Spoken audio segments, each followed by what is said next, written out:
16-17 বছর যে স্বৈরাচার ছিল, সেই স্বৈরাচার আমাদের দেশের জ্বালানি বিদ্যুৎ ব্যবস্থাকে এমন একটা বিধ্বস্ত বিপর্যস্ত অবস্থা রয়ে গেছে, 3 লক্ষ কোটি টাকা শুধু এখান থেকেই তারা আত্মসাৎ করেছিল। তাহলে বুঝেন একটি সেক্টর যেখান থেকে 3 লক্ষ কোটি টাকার মতন আত্মসাৎ হয়, সেই সেক্টরটির কি অবস্থায় এসে দাঁড়াতে পারে। তারেক রহমান যে কথাটা বললেন, একবার চিন্তা করে দেখেন, শুধুমাত্র বিদ্যুৎ কেন্দ্র থেকেই 3 লক্ষ কোটি টাকা আত্মসাৎ করেছেন এই স্বৈরাচারী সরকার।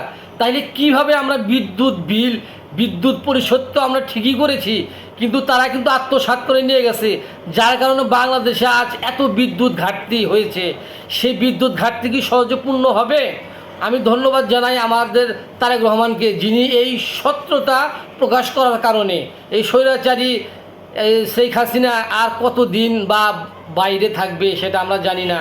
তবে আমাদের দেশে একবার অবস্থা খুবই ভয়াবহ খারাপ করে দিয়ে গেছে, বিশেষ করে বিদ্যুৎ কেন্দ্রটা আরও বেশি খারাপ করে দিয়ে গেছে।